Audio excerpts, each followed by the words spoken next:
telinga kita itu besok itu akan disiksa atau tidak itu tergantung ujian ujian yang berhubungan dengan telinga kita. Sesuatu kalimat yang enak atau tidak enak itu kan kita dengar.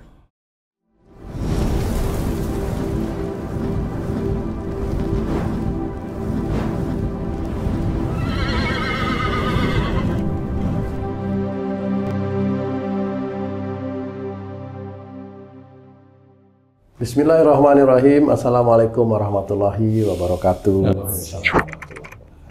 Para pemirsa dan sahabat beriman dimanapun berada, kita jumpa lagi di Ustadz Danu Official Channel bersama saya Tung.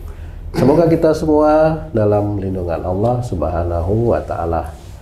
Dalam video ini kita akan ngaji lagi, berbincang lagi bersama guru kita semua Pak Ustadz Danu yang sudah hadir di sini bersama kami. Assalamualaikum Pak Ustadz. Waalaikumsalam warahmatullahi wabarakatuh. Assalamualaikum Banji. Waalaikumsalam Pak Tom. Alhamdulillah. Itu janji kemarin tuh. Apa tuh? Toge goreng. Toge goreng. Aduh, ntar kalau netizen tahu kita dibawain toge goreng. Boleh. Kirimnya kemana? Aduh, kok berdenging ya kupingku Nah. aja. Kuping Berdengingnya sering? Apa baru saat ini aja? Saya sering berdenging ya kuping itu. Oh, hati-hati tuh Pak. Hati-hati apa itu? Karena ada sesuatu. Mau dapat duit. Para pemirsa dan sahabat beriman, ikuti terus video ini ya, jangan separuh-separuh nanti supaya tidak gagal paham dalam memahami apa yang kami sampaikan. Kembali tadi itu, kenapa ya dia? Saya punya teman Apa itu? Pak Tom. Pak Ustadz ini punya cerita nih, Manjije ini apa? Ayo. Ustadz dengerin Pak. Teman saya punya istri. Ya. Itu telinganya udah lama nggak dengar. Disebabkan nggak tahu juga penyebabnya. Maksudnya lama nggak denger nih budak atau tuli gimana tuh? Sama mirip-mirip. Pendengarannya cuma Terganggu gitu ya? 10%. I see, ya, betul. Tadinya 25%, lama-lama tinggal 10%. Oh. Nah, sudah ke profesor berobatnya. Profesor Berarti telinga. kan THT ya. Berarti kan udah ke spesialis biasa lah. Keliling lah udah ya. Udah keliling rumah sakit. Kedukun? Enggak ya? Ada kaitannya. Kita nggak tahu, biasanya orang berobatnya gitu tuh. Udah pusing. Nah, jadi sampai sekarang pendengarannya kurang. Oh. Komunikasi terganggu, ke temannya, ke saudaranya, semua terganggu. Nah terus kalau komunikasi caranya gimana tuh? Ya paling pakai hadap-hadapan, lihat bibir. Oh gini gitu, Tapi tatap untuk muka. satu masalah, kalau udah macam-macam kumpul orang banyak, masalahnya kadang lain-lain udah nggak bisa. Itu gimana tuh Pak Ustadz? Itu bertatapan untuk satu masalah itu. Ya, satu masalah misalnya ngomongin tentang makan dulu nih. Kalau untuk tentang jalan-jalan, lain lagi. Ada Jadi, jalan-jalan juga misalnya kita ngomong kan, gitu ya. kadang nggak satu masalah aja kan, banyak masalah. Makan-makan kita kemana? Oh nanti kesana kesini, udah lain lagi itu fokusnya. Gitu. Jadi harus ada guiding dulu. Bahwa ini kita ngomong makan, nah, pasti fokus pikirannya ke makan. Emang ada tuh pendengaran 10%, 20% itu tolak ukurnya apa? Itu menurut dokter. Menurut dokter. Itu gimana Pak Ustadz kira-kira? Itu 10% pendengarannya itu Pak Ustadz. Iya. Bismillahirrahmanirrahim. Assalamualaikum warahmatullahi wabarakatuh. Waalaikumsalam warahmatullahi wabarakatuh. Amin. Ya. Kalau pendengaran 10%, 20% itu kan tolak ukur dari dokter. Dan kita harus menghormati apa yang beliau Katakan itu Pak. ceritakan. Karena itu tolak ukur keilmuan beliau kan begitu. Nah, yang harus kita ketahui itu adalah bagaimana caranya menyelesaikan masalahnya. Mau pendengarannya yang aktif 10% atau 20% atau 30%, kita harus menyelesaikan masalahnya. Nah, kalau masalah telinga ini biasanya masalahnya adalah dengan apa yang dia dengar, kemudian apa yang dia omongkan setelah dia dengar. Seperti itu. Jadi sangat berhubungan sekali. Kalau memang pendengaran itu tidak bisa pulih, biasanya ini berhubungan dengan orang tuanya. Pendengaran itu nggak bisa pulih, itu insya Allah berhubungan dengan orang tuanya. Dosa yang mengunci. Walaupun orangnya itu sholat, iya. Walaupun dia itu rajin sholatnya, iya. Walaupun dia tahajud, iya. Dia berdoa kayak apa, iya. Tapi kalau ada dosa dengan orang tuanya yang berhubungan dengan tidak mendengarnya dia, itu berhubungan dengan orang tuanya bilang apa, kemudian dia bilang apa, itu berhubungan dengan telinganya. Bisa aja dia dulu mamanya orang tuanya agak rewel, suruh ini, menurut dia rewel, lah dia nggak mau. Suruh ini, dia nggak mau. Nah, selalu berbenturan terus dengan orang tuanya. Jadi kalau dengar orang tuanya ngomong begini, itu kesannya kayak nggak mau dengerin dia sudah. Jadi kayak menolak aja. Itu Ustaz ya. Nggak mau, ngeluh aja orang tuaku gitu. Jadi nggak mau. Jadi ada di dalam pikiran atau hati atau lewat lisan, ya. Itu dia sebenarnya nggak mau dengerin. Jadi nggak mau dengerin atau nggak mau jalanin. Nggak mau jalanin itu termasuk nggak mau dengerin. Kemudian juga orang tuanya ngomong apapun kadang-kadang nggak terlalu perhatikan dia secara khusyuk. Nah, itu bisa menjadi tersebut. Kemudian munculnya setelah dia punya suami atau punya istri. Dan itu jelas sekali. Setiap suami atau istrinya ngomong, berikan masukan, nggak digubris. Karena dia mikir, sadar atau tidak sadar, orang tua aku ngomong aja nggak terlalu tak gubris, apalagi kamu. Gitu. Sehingga itu yang menjadi pemicu, triggernya di situ. Dan itu dilakukan terus, omongan suami, omongan istri yang baik-baik itu nggak mulailah dia. Pendengaran itu mulai berkurang. Itu triggernya seperti itu.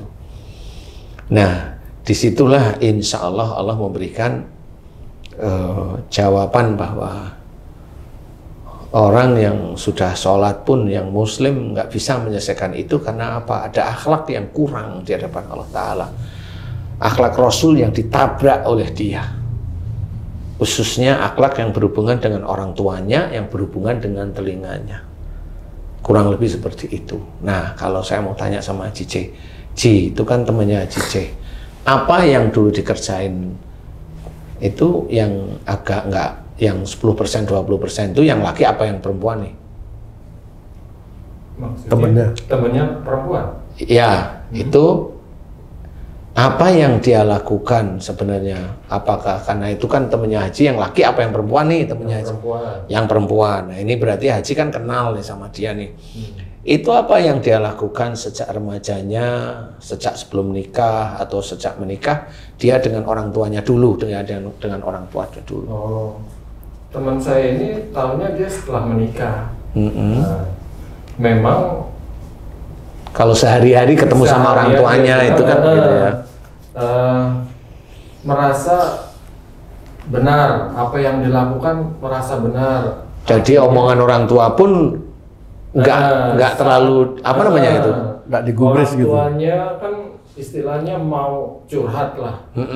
Nah, curhatannya ini menyangkut orang lain sehingga dianggap itu gosip sama dia. Jadi dia nggak mau dengar dan dia itu merasa itu udah benar gitu loh. Sehingga orang tuanya mungkin sakit hati lah atau apa gitu. Seperti itu. Ya bisa seperti itu. Makanya ada omongan orang tuanya nggak mau dia dengerin sebenarnya. Bisa jadi nggak mau. Jadi nggak gubris atau bagaimana. Kalau memang itu menolaknya itu tidak dengan marah, tetapi kalau seperti itu kayaknya dia dengan sumpah. Nah, kalau itu dengan sumpah berarti aku nggak mau dengerin karena dianggap orang tuanya itu bergosip umpamanya. Padahal belum tentu itu bergosip. Bisa aja orang tuanya itu diskusi. Kan beda bergosip dengan diskusi itu. Kayak seperti ini kita diskusi bukan bergosip. Tidak ada keuntungan dari orang yang kita bicarakan, tidak ada dari kita. Kita malah belajar dari kekurangan-kekurangan saudara kita untuk kita ajukan kepada Allah Ta'ala. Bagaimana cara tobatnya kepada Allah Ta'ala, seperti itu. Sehingga kayak tadi bisa aja memang tidak mau mendengar apa omongan orang tua yang sebenarnya bukan masalah gosip, tapi bisa aja orang tuanya itu mau ngajak diskusi. Sehingga dia sudah nolak duluan, berarti dia sudah telinganya tidak mau mendengar omongan keinginan orang tua mau bicara sama dia. Temen saya bilang juga kalau istrinya itu selalu ngomong, pokoknya nggak mau dengar lagi, itu udah sumpah. Itu sumpah, itu sumpah. Makanya biasanya yang susah sembuh itu berarti ada sumpah. Insya Allah yang saya amati itu ada sumpah yang dia terucap berkali-kali, yang nggak itu sekali, atau nanti di titik itu bisa beberapa kali dia ngomong, sehari itu bisa 5 kali dia bersumpah, kan gitu. Nah itu nanti besok begitu lagi. Nah kalau sudah begitu ya mengunci, jadi istilahnya dia harus membadarkan sumpahnya dengan membayar kafarat seperti itu. Nah inilah yang harus diketahui. Kemudian dia harus sadar, oh iya dulu saya seperti itu, mamanya. Bisa aja nanti Haji J juga bilang, ini ada YouTube kita nih, kasih ke temennya nanti biar istrinya itu nonton nanti istilahnya. Jadi dikasih tahu agar ini ada sumpah yang harus dikerjakan dan ini dan ini dan itu. Kemudian kalau memang dia mau, ya mudah-mudahan Allah membuka telinganya lagi. Amin. Karena bagaimanapun juga buka telinga itu kan dibutuhkan ya. Seperti itu. Jadi memang ada hal yang kayak bersumpah nggak mau dengerin, ada yang berdenging mamanya, dia belum budak tapi berdenging aja di telinga, berisik kening seperti itu. Nah berdenging itu biasanya hubungannya dengan kapan. Kalau saya biasanya tanya, kapan mulai berdenging? Sudah nikah atau sebelum nikah? Sudah nikah, sudah berapa tahun nikah? Sudah 10 tahun nikah baru berdenging. Atau baru-baru ini berapa? Baru setahun 2 tahun ini. Oh ya, nah itu saya bisa ngasih solusi. Biasanya berdengingnya telinga ini, saya bilang, Bu, biasanya ibu itu kalau sama suami nggak cocokan. Jadi kalau suami ngomong apa, intinya ibu itu nolak tapi marah. Walaupun marahnya nggak keluar, marahnya di sini. Nolak aja pikiran ibu nolak. Marahnya di sini walaupun diam. Omongan suami sering ibu begitu kan enggak, baru dia jawab sering ya begitu. Itu kuping kanan apa kiri? Kanan kiri tergantung aja. Ya nanti kalau mamanya dia kanan ya kondisi persoalannya ibu itu yang benar. Kalau yang kiri ya cenderung gampang emosi walaupun diam ya. Nah nanti kalau sudah seperti itu ibu jangan lagi seperti itu. Kalau yang kanan walaupun ibu itu punya unek-unek baik, tapi suami ya didengerin. Tapi suami saya itu kalau ngomong itu kasar Ustadz gitu, kasar, menekan. Jadi saya sendiri kan memang orangnya juga emosional, jadi barangkali terpicu apa ya, iya, tapi ya belajarlah. Kalau ibu ingin sembuh belajar. Oh gitu, ya. Hanya berdenging, ya dengar, masih dengar Ustadz cuma berdenging terus. Nah, saya kasih tahu, beliau paham, dan nanti minta maaf sama suami, mau saya tanya sama suami, kalau biasanya kan berdua nih suami istri. Betul begitu Pak, Bapak kalau ngasih masukan sama istri kenceng, kaku. Ketawa suaminya, iya Ustadz, ya Bapak juga belajar jangan seperti itu. Istri itu kan bukan seseorang yang harus ngikutin keinginan Bapak, yang enggak. Kalau memang istri baik, benar, ya Bapak juga ngikutin. Kalau Bapak ingin mendidik istri atau memberikan nasihat kan dengan kalimat-kalimat baik kan ya istri insya Allah tahu juga. Nah baru paham, minta maaf jangan diulangi lagi ya Bu, ya. Kemudian saya minta Ibu jangan seperti ini mau jangan seperti ini ya, mulai sekarang dengerin omongan suami, mulai sekarang ini kalau ada sumpah bayar kifaratnya. Mau, dia bilang mau, ya amin gitu aja. Kemudian saya tanya gimana dengingnya, berkurang Ustadz, sudah mulai berkurang. Ya nanti doa-doa saya diaminkan dengan baik aja, ya itu langsung berkurang. Seperti itu Ji. Jadi sebenarnya kasus seperti itu sama. Telinga kita itu besok itu akan disiksa atau tidak itu tergantung ujian ujian yang berhubungan dengan telinga kita. sesuatu kalimat yang enak atau tidak enak itu kan kita dengar. Makanya yang tidak enak, makanya aku ini istrinya Tung nih, umpama, omongannya nggak enak nih umpama nih, omongannya nggak enak, kan aku marah. Tapi telungan menolak, Anda besok berdenging. Gitu. Seperti itu. Nah, itu kalau terus-terusan kan akhirnya keluarga Tung dengan saya sebagai istrinya ini kan ya keluarga yang selalu berantem. Nah, nanti besok di akhirat salah satunya itu akan ditanyain. Yang punya telinga itu pasti masuk. Makanya sakit telinganya berdenging. Diceritakan dalam Quran itu. Wala nudiqannahu minal adabil adna dunnal adabil akbar. Sungguh Allah akan memberikan siksa kepada mereka kecil di dunia. Jadi siksa kecil di dunia, salah satunya sakit. Itu siksa kecil di dunia kepada manusia. Sebelum siksa besar di akhirat, siksa besar di akhirat masuk neraka. Berarti orang yang sakit di dunia itu sebenarnya dari ayat tersebut, surat As-Sajdah ayat 21 tersebut, sebenarnya orang itu besok itu pasti masuk neraka dari ayat tersebut. Bukan dari saya menerangkan. Kalau nggak percaya tersebut, monggo. Kan gitu aja kalau saya, monggo nggak apa-apa kok. Kenapa kok begitu? Lah wong kamu itu ngaku Islam nggak sholat juga monggo. Kan gitu aja kalau saya. Nah, kalau kita mau belajar taat, sekarang berubah. Karena besok orang yang sakit, khususnya yang muslim, itu besok di akhirat masuk neraka. Nah, kalau mamanya istrinya Tung itu besok masuk neraka gara-gara telinganya, yang bikin telinganya begitu siapa? Tung, dua-duanya ketemu di neraka. Aduh, ngeri banget nih. Saya juga ingin supaya video ini lengkap dilihat oleh teman saya untuk menjelaskan ke istrinya. Tadi Ustadz bilang kalau sumpah dibayar kafarat, Ustadz. Nah, kafarat ini kan ada 3, yang seperti Ustadz sering katakan tuh ada 3 macam nih. Yang pertama membayar satu sumpah dengan 10 orang miskin diberikan pakaian. Kedua dengan makan. 3 adalah puasa 3 hari untuk satu sumpah. Supaya cepat sembuh lah istilahnya, kafarat ini dijalankan. Ini prioritas utama yang mana dari 3 ini? Apakah menurut kemampuan aja? Iya, ini kafarat dalam surat Al-Maidah 89 itu kan diceritakan bahwa membayar kafarat itu tentang sumpah. 1, memberi makan 10 orang miskin atau duafa. Yang kedua, memberi pakaian 10 orang miskin atau duafa. Yang ketiga, itu membebaskan budak. Nah, membebaskan budak itu kan nggak ada zaman sekarang.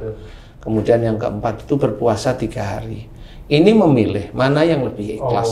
Bukan prioritas, bukan ini baik atau paling rendahnya. Iya, sebenarnya itu kan kalau mamanya diucapkan pertama itu biasanya yang prioritas ya. Jadi memberi makan kepada orang miskin, ya silahkan memberi makan. Tinggal jumlah menyumpahinya itu berapa kali. Kalau dilihat sehari itu, saya pernah dengar istri teman saya itu nyumpahin 5 kali. Nah, ini kalau udah sekian puluh tahun kan bisa dihitung sebenarnya.